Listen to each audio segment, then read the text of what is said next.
Your audio level's good. Yeah. Good. Yeah, it's gonna be a new stream. Damn. This is this, Something happened. I don't know. I was hands free. Yeah, I wasn't. I was literally not touching anything. Um.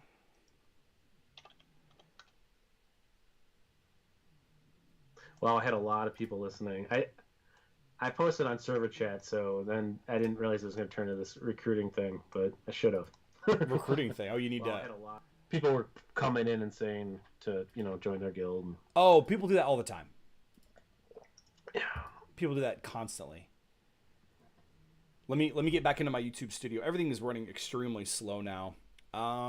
Chat Ooh. is back up. So okay, so I got about 30 people. Sound is good. BlueStacks So issues? No, it's I don't know what happened. I think it's my aggregate audio line. See, with MacBooks, you have to have a second driver to aggregate the audio into two sources into one source because MacBook audio drivers are dumb. And every now and then while I'm listening to music on a live stream, it'll fail, and then like the music will start skipping like an old record. okay. And I think that's basically the same thing that happened here. But we are. I'm almost back into the studio here. I will send you. I think I found it on. Yeah, it's already live on YouTube. You should run Ubuntu Elementary on that MacBook. It's fire fast. All right, Clem, I'll check it out. All right. Well, let me get people going on the chats. All right. Well, I don't know where exactly we cut off. I had asked you. Let's see. I had asked you about your team. Right, right. Okay, Kark. So I do Kark Kai. Kark Kai supported by Astro and Martha typically, and I rotate in Faceless or even Nebula or Jorgen or Sebastian. So I do a lot of Kark Kai. I'm also have a very good Orion, and I'll run Orion, Nebula, Kai, believe it or not, as I've been leveling up Helios to ultimately run a Dorian Helios Okay. Orion team. So when I need to do magic attack, I'm running uh, Orion based teams. I use Kai just because my Kai is maxed, and one of the things I really like about Astaroth is the skill Demon Allegiance, where he'll protect your lowest health ally. So if I have a high health or a vampire like Kai in the team, and let's say it's Kai, Jorgen, Dorian, Astaroth, and Martha. Well, everybody has really high health except for Orion. So Orion benefits from Demon Legion most of the time. So like Interesting. something like 38% of the damage to him gets redirected, and that's just a way to make somebody like that very survivable. And with the advent of Sebastian coming into the game, that really opened the game up for Orion because everybody had Jorgen. He was like this universal. It was really only 4-on-4. Everybody had Jorgen. Yeah. Um, Sebastian was introduced, and now the game is really 5-on-5. So it's much more interesting. It's a very good thing, and Orion is a hero that really has benefited from that. I liked Orion even when Jorgen was on every team. Um, but yeah, now especially with rework dodge, having Helios Orion so good and effective at negating dodge, and criticals are high. There's a lot of really good popular critical heroes, and Mm-hmm. so I like how the new revisions may have really broken something. Like if you played Twins, you're probably upset. Sebastian, it's really tough to overcome him now, and Yasmin is very effective at sniping Lars because Lars has a chain lightning skill that hits the whole team, and it's Mm-hmm. not even an energy based skill. It's just randomly happens. So he provokes her all the time, and you're probably really upset. But they brought Orion Helios back in a major way, and that's what's really cool about these new revisions. Is not only are quote unquote the new heroes the best, but legacy heroes get brought back to prominence, or if their design intent was originally not met, when something new comes out, there's a chance for that design intent to be met, and that's really exciting. There's so many more viable builds now, so kudos to the developers for that. I think that's an interesting concept that is also worth exploring more in the future as well. I'm constantly bombarded with this. In order to be competitive, you have to level up the new heroes, and I was like, well, that's just psychological bait that Nexters is giving you, so that you invest in the new heroes. It's like find ways to beat them with. I mean, Corvus is incredibly easy to counter.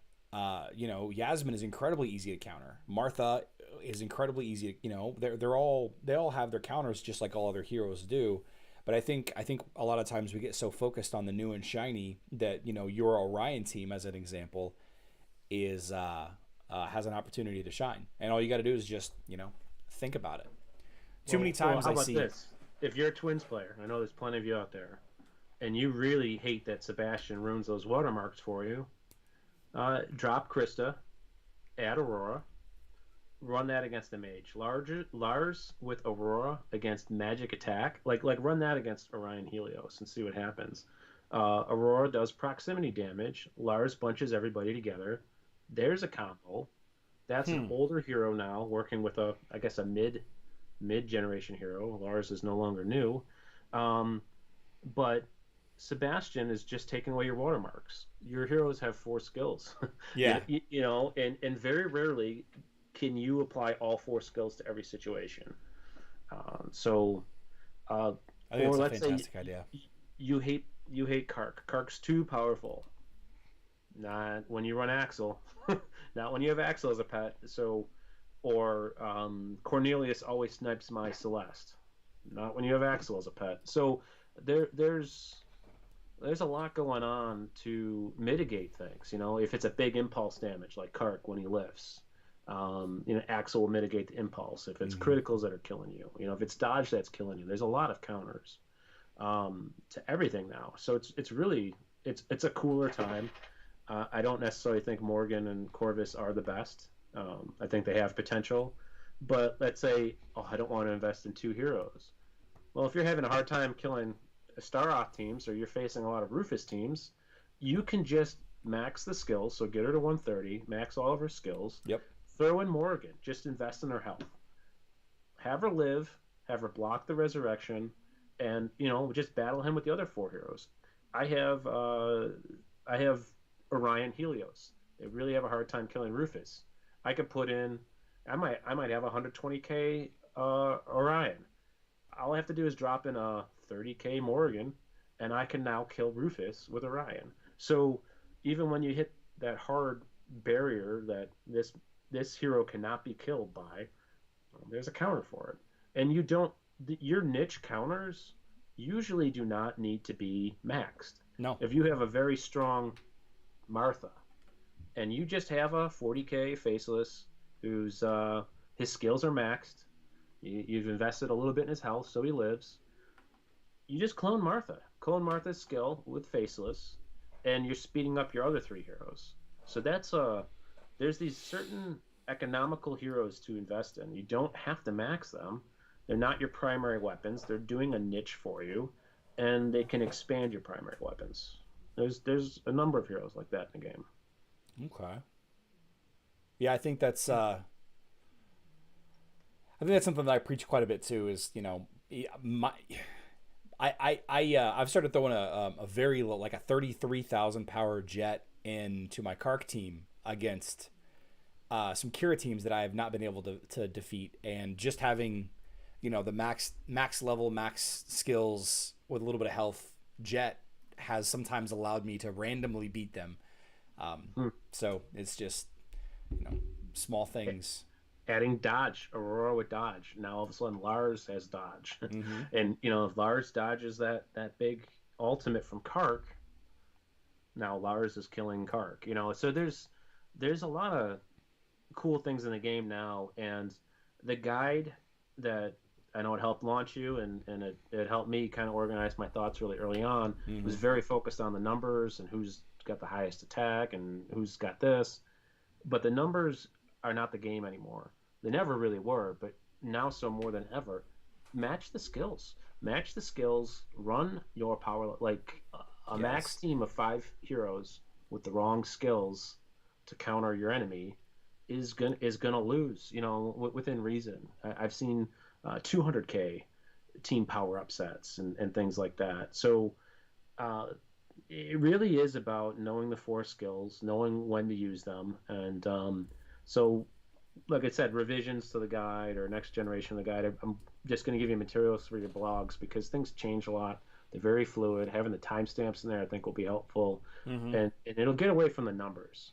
I do like showing the numbers, like Cornelius, right? Targets the highest enemy intelligence, or Satori does. It's nice showing that list. Who's got the highest intelligence at max? Just so you know that they're most likely going to target Celeste over Orion or something like that. But a lot of the new revised skills are much easier to figure out. They'll go after the highest physical damage output or the highest Mm-hmm. magic damage output, and those are much nicer because almost everybody knows who's killing them Right. in those You battle know, summaries. a funny thing about that, Yasmin on mobile attacks the hero with the lowest armor. I don't know if you're aware of that. Oh no, no, it's totally different on Yeah, Facebook. it's kind of wild. So let's. We only have about 15 more minutes with Dan, so I want to run through some more questions, more variety of stuff. Tell me how you feel. Just a hot take about the Astral season. How do you feel about that? And before you get into it too much, I want to clarify that I believe that the Astral season is not a November event. I think the Astral season, and I think a lot of people have gotten this idea as well, but I believe that the Astral season is a team level 40 triggered promotion on all new accounts, and I'm not even new accounts, on all accounts going forward. So with that being said, of course I don't have confirmation of that. Somebody sent me a video that I haven't had a chance to look at yet, that I'm going to use as a little bit of proof. But how do you feel about Astral season? I think it's really cool. I mean, it was a lot to just take in. It wasn't even on, typically it's Thursday night. The next event happens Yeah, for me. we This we just showed have up. our data miners. They they posted images one day, and then the very next day it was live, and we were just like, whoa, whoa. I was like, hey, Miss Charlie, I gotta go work. I know that I don't typically make videos right now, but I gotta get to Yeah, work. it's big. It's cool. I mean, it really is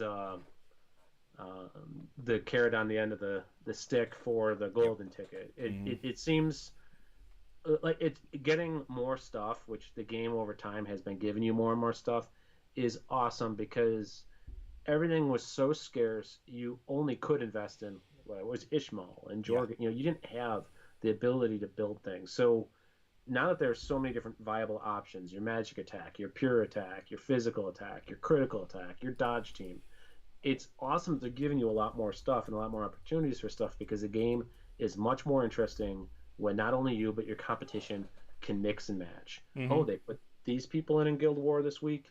I have to change. It's much more interesting. Adventures is a testament to that. Well, We're I going to got. challenge you in new ways, and that is a strength of this game. The strongest part of this game is the community. That's why people play as long as they do. Mm-hmm. But making the heroes much more interesting uh, is something great the developers have done. And so an event like this is great because it's going to expose you to different things, or you have a chance to plan. Like, oh wow, I see there's a lot of agility skin stones in this event, and I can get this hero if it fits into what you're doing. You can plan for this now 30 days ahead. That's a really cool thing. Um, I'd be really excited if they gave us totems. Yeah, and well, whenever supers. I whenever I first saw whenever I first read it, and I was like sitting on the couch, and I was like, I don't know, drinking my coffee or something, and I first read it, I thought that the super titan of your choice was a totem fragment of your choice, and I about spit out my coffee, and then I had to reread it again, and I was like, oh, okay, all right, all right, all right, all right. So yeah, it's good for newer players. I mean, you give Yeah. an old, and this is what Heroes I think has done pretty consistently throughout the years, and the newer players are going to love getting that super because when I started, it was very hard to get supers, and I didn't Still have. is. It still is. There's people It in still my is. in my It community was that have played 6 months and don't have one or all three of their supers, which is mind blowing to me. But the here we new are. the new they're giving it, and I think it will expedite people's free to play like the new super events. which are one happening a targets. lot. They're happening way more frequently Yeah, than I thought they would. yeah. Those are going to help people get them faster. I think. I think, but when you get the super when you're leveled up, you're mostly getting gold. When you have there is a point in the game where 3 years in where gold isn't really doing much for me. So exchanging those super soul tokens, I mean, I can get sparks at power, and I can max everyone's sparks So if I really so wanted. something you need to be very careful with in this conversation is a lot of my community are mobile players, and Okay, there's not naturally enough sparks of power to cap out Gift of the Elements for all 15 heroes without investing a ton of those Titan Soul coins in Sparks of Power. So okay, the Facebook and web players talk all the time about reaching this point where gold is easy to get. And yes, that point does exist on mobile as well, but it's way later in the conversation oh, that's cool. than it is on Facebook because the addition of the Titan skins and the Titan artifact system gives us I don't know what it is. Maybe 50% more, maybe 70% more sparks of power naturally than mobile players, because all mobile players have is just leveling up the Titans 1 to 120. That's all they have. They don't get sparks of power. They can buy them from that vendor and get them naturally, and that's it. And a lot of these events where we're just like, oh, we just have 500 million gold sitting around, and there are days that if I wanted to, I could collect 15, 20 million gold, with all the spheres that I've gotten that I just haven't opened. But Right, there are we're saving people spirits. Yeah. there are people that are just scraping the dungeon as deep as they can so that they can, work on that 13th hero. But yeah, so that with that being said, go ahead and continue your point. I hope I didn't completely derail No, it. no, no, no. I totally got. Oh yeah, we were talking about the Astral season. Okay, Yeah. and no, it's cool. It's a cool event. I could see if you were a free to play player and you did not want to buy the ticket, the golden ticket. I could see that being a major bummer. I mean, you're looking at the next 30 days of extra rewards. Not only that, there's certain increments where there's only a reward for the ticket player. So it's kind of like favoring that first level of investment, and then you get less and less with each additional level of investment. But that first buy-in is where the biggest boost comes from, and that's maybe that's just a necessity for a company to stay in business. Yeah. Well, I'm getting some flack about the Fridays are usually free to play Fridays. So what are one or two Yeah. tips for free to play players that you would give out? Playtest, simulate, realize if you're doing a free to play that find out what best supports what you have invested in. You're not going to have the luxury to be able to jump around and do a lot. So do as much max mode testing. Ask your guild mates to post real level power teams. See what will work, and you kind of have to stay the course and figure out what you could do. We kind of alluded a little bit to it earlier. You said that you were able to beat certain teams with a low powered jet tossed in. Yep. So you need to find those economical heroes that can give you, that can play off of one of your skills you have invested in, and you need to learn how to maximize what you have.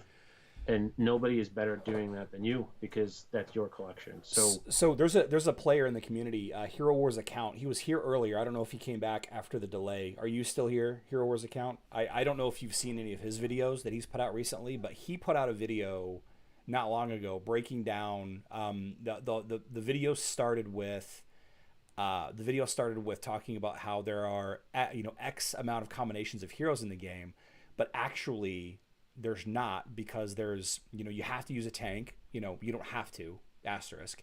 You have to use a healer, and again, you don't have to asterisk. But really, the game was broken down into one tank, one damage dealer, one healer, and then two support heroes.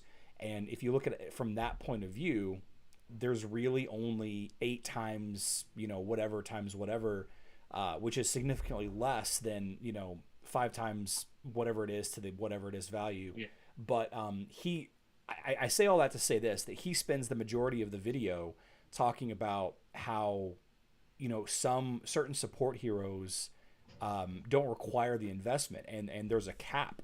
And I've talked about this a few times, and this is going to be incredibly interesting, actually, with the information that you shared to me in private or semi-private before this live stream went live, and I'm going to share with the live stream after this is once we're all done with this, about when to start building that team too. Until you showed me that picture an hour ago, I'm firmly anti Grand Arena, because to me, as a maxed out, not a maxed out, but a level 130 player that's vying for top 50 arena, top 10 arena in some days, the Grand Arena just doesn't excite me as much anymore. On Facebook and web. Now on mobile, there's the cross server wars and everything else. But when you're starting out, Grand Arena is a great way to get those emeralds, because you can't get that high in arena. But the point of the video was, again, to talk about what heroes to spend the time and resources in, because you need them to be higher, and then what heroes that you just need to be just slightly good enough. And I think that that's going to be something that we're all going to have to figure out, kind of on our own, depending on what our meta is, because every server is different. Yeah, absolutely. No, you've brought together a lot of really good voices in the community, and your stuff is easy to search and find. I'm a big fan of your blogs, and I'm gonna want to help support that. Yeah, the blogs are awesome. I've surprised myself with how much I enjoy writing the blogs. So for free to play players, yeah, I guess there are some heroes that make a lot more sense. It's really hard to say, hey, make a Jew team because it'll take you the furthest in the campaign and really good at killing bosses. But now you're going to have to watch out for Martha, and Martha's everywhere. Mm-hmm. So there's no one good team. But I found that if you want to move your attack pieces, right? So most people invest in their hardest hitting piece. And that is, now they have to build a Kark team because he's their only 100k hero. Right. Nobody else is even close. Well, if you want to switch your weapons, invest in Nebula as your strongest hero. She does do a little bit of energy drain, not as effective as Jorgen. She is, immune to Sebastian in that regard. And if you position her in the middle, now you can take, one sword to be in front of her, one sword to be behind her. And she's bringing up the power level of a weaker average power level collection of weapons. So if you want to build that flexible, interchangeable weapon team, then your strongest heroes should be your tank. Astaroth is my choice. Still is, but there's definitely arguments for other tanks. But Astaroth, who is available free to play, throw Martha in the back. Throw Nebula in the third position, and then work on a hero to be in front of Nebula and a hero to be behind. They don't have to necessarily synergize directly. So Faceless in the fourth position and Kark in the second position, the power toss synergizes, but Nebula boosts magic attack as well as boosts physical attack with the sphere. So you can interchange all sorts of heroes, and that's a pretty good construction. You can put even a low-level Jew in the second position with Nebula behind him is very effective against bosses. So if you look at it from the support standpoint, you can pick those support pieces, and they can be your strongest heroes, and then you can have the luxury of time or having slightly lower powered weapons that you can make more interchangeable. I think that's the biggest challenge, is getting your healer and your tank strong enough to compete. I think that's really your biggest challenge. Those are the toughest initial decisions. There's pros and cons to every tank. There's pros and cons to every healer, and I like Martha for the positioning. I like that she protects from Jew, who's very popular on my server. And I like having Nebula in the middle of two attackers. So I kind of like that frame. It's a general purpose team. It's not going to beat some of the extremes, but it'll get you pretty far. I agree. And I actually, that video that I made about it a couple of months ago was one of the better videos that I've made. as far as just raw analytics. Oh, Captain Bobby Jones. Why was Ishmael good so far? Yeah. So real quick, actually, before you answer that question, Dan has a hard stop here in 7 minutes. So why don't we do some quick Q&A with Dan? More like five. More like five. More like 5 minutes. Okay. So 5 minutes of questions, and then and then he's got to go. So go ahead. Got to get on a work call. So what do we got? Well, we can. Yeah, Ishmael did get nerfed, but they're just at the time there was not a lot of heroes. I mean, when Ishmael was really strong, there wasn't even Lars and Krista weren't even in the game, right? So people back then, Ishmael, and there were none of the tanks were reworked. Astaroth was really easy to kill before he got reworked. Galahad was really easy to kill before he got reworked. Cleaver was by far the best tank, and at the time, and it's just interesting how much the game has changed. A lot of the newer heroes that came out since then have just been very effective against Ishmael. Ishmael's main problem is the tanks are much more armored now, and he's not self-healing enough. You could boost that with Dorian. You can use Faceless to get rid of the tank, which helps Ishmael hit a softer target.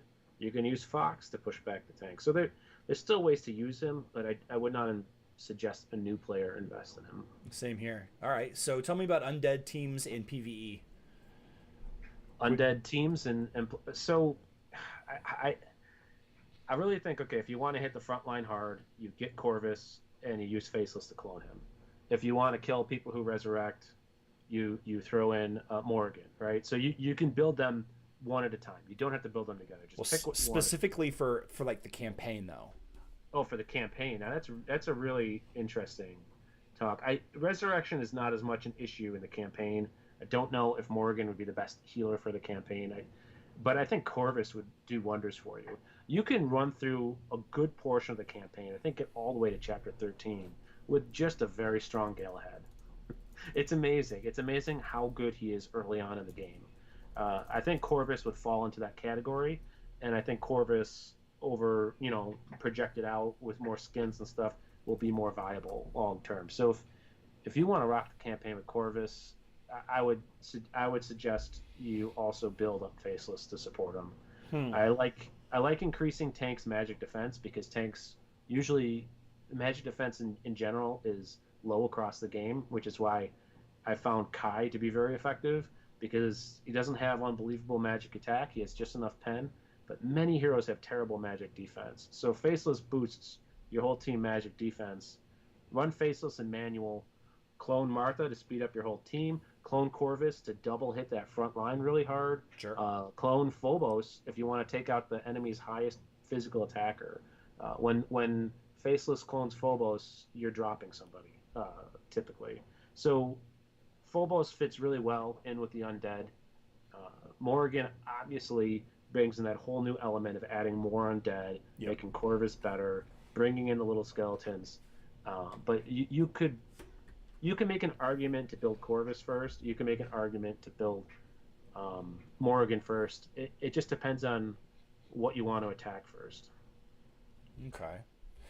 All right. So how do you think we're going to counter dodge teams? Oh, man, that is a great question. Dodge seems to be a couple people have one of asked those that throughout the live day. and die by dodge things. Helios is one of your best bets. Believe it or not, Kai. So you can't dodge magic. Kai with Okay. with Kark seems to really be a good counter. Sorry. But I like dodge versus dodge. I really do. It's so random. Fight fire with fire. Okay. It is so random. I really like it. But magic is obviously the counter. I think we're going to see a much more prominent anti-dodge mage at some point. And but right now, your heroes like Lars, your heroes like Kai that hit everybody with a huge thing of magic. Those are really nice. But dodge is the build to beat. I really think Kayn boosting people. We haven't really seen a lot of max Kayn with a max hero like an Elmir or someone like that, or a Yasmin. Just how much faster they charge now. It's really tough. So you got to find that enemy dodge hero that's killing you and counter them. If it's Yasmin, you're gonna need Helios. If it's all the clones from Elmer, you can't take out Elmer with Ju, not very consistently. So you need Nebula has her ultimate that does it. Kai's ultimate will do it. Clear out the clones. You need something for that. But dodge is one of those things you're going to lose one time and you're going to win the next. The heroes that boost dodge, your Heidi's, your Aurora, those really just change the landscape as well, especially with Kayn in the game. Okay. All right. Well, Dan, I appreciate you coming by. I'd like to see you come on, a couple more times, maybe once a month, maybe twice a month, depending on what your schedule allows. I think this was a lot of fun, but I know you got to get to your day job. So, everybody, say thanks to Dan for taking some time in his afternoon, spending time with us, and we'll see you next time, buddy. Charlie. Thank you, everybody. All right. So we're not done just yet. I'm gonna hang up with Dan. See you, Dan. See you. Okay. So that's done. Give me 1 second here. So, Dan came to me a little while ago. Here we go. Let me, let's see. Skype, Dan, chats. Okay. So, Dan came to me earlier this week, or I came to Dan. I can't remember how it started. Wanted to get on, to do a quick interview. And, Dan, for those of you that don't know, Dan is I mentioned this at the top of the video, but Dan is somebody who I referenced a lot in the beginning, before I started collecting and building my own kind of data set. And the only reason why I started collecting and building my own data was because Dan kind of took a step away from the game. And so he's a big, inadvertently, he's a big reason why HeroWarsCentral.com is now a thing. But I've got, I didn't ask his permission, but I don't care. I'm going to do it anyway. Dan shared with me some interesting pictures, and I'm going to show you guys here in just a second. This is for Facebook players, that I think you guys might find this very interesting. So let me find this here. So is it this one? Hey, here we go. Check this out, guys. Can you guys read this? This is blowing my mind right now. This is blowing my mind. Hi, we're inviting you to participate in our first Community Guild tournament. To learn more, please click the button below. First Community Guild tournament. So we got that. And then we got this. Got this right here. Battles will be fought in automatic mode on the test server, and all the heroes and pets will be maxed out. If there is no winner after time runs out, the defending team will be the winner. Each team will have a chance to shine in a defensive position and in an attacking position.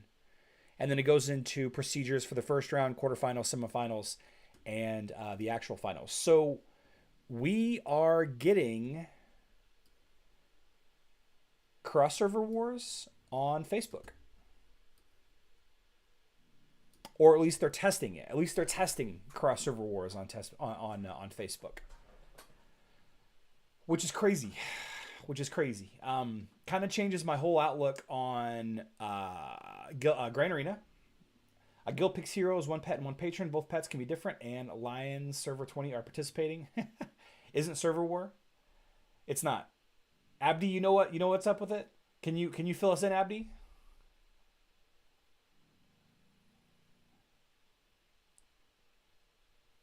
My Guildmaster left Hero Wars for good because he said the GMs has officially lost its appeal. Okay, well, Golden Gun, it's not for everybody. Dan didn't have much information to share with me. It was something that he had gotten from one of his GMs, but a guild picks heroes, one pet and one patron. Both pets can be different, and Lion Server 20 are participating. So wait. It's not. Let's see. Battles will be fought, and automatics, and all the heroes and pets will be maxed out. So it's not it's not like teams of 15 teams of heroes. It's one team.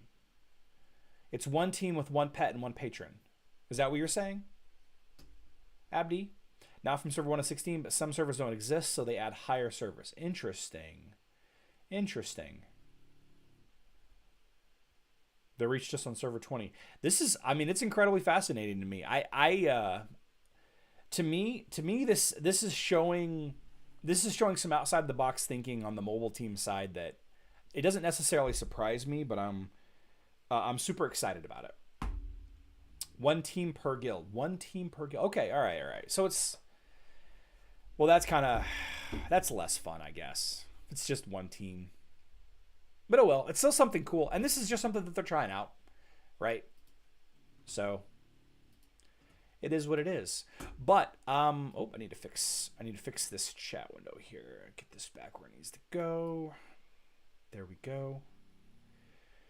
So I would like to have more people like this on the live stream. People that have been playing for a while, new players, really anybody that that has an opinion about the game, a point of view about a team, or a favorite game mode that they like. Anybody that really wants to maybe even promote their guild, that would be something that's kind of cool. I'd like to have people on. Maybe once a week we can do an interview kind of situation with more people. Probably going to develop better in the future. I mean, if your guild leader has a good team made up, your guild would probably get some reward for everyone pinning. Yep. Beverly. My name's not Beverly.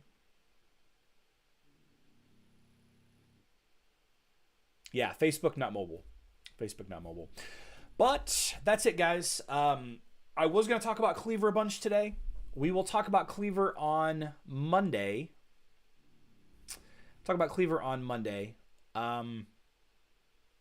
If you haven't already, check out my video about, Legacy of the Great Ones. We're going to do a Treasures of the Valkyries video here in just a second as well. Let's kind of get that going. Kind of the same premise. I need to update the old video because it's old. Actually, I need to double check that it's not. It's fine. We'll figure it out. But yeah, with that being said, I will see you all next week. Hope everybody has a great weekend. It's really nice here in the Midwest right now, so we're probably gonna go for a run over here at Hero Wars Central. But I love you all, and good luck in Dominion.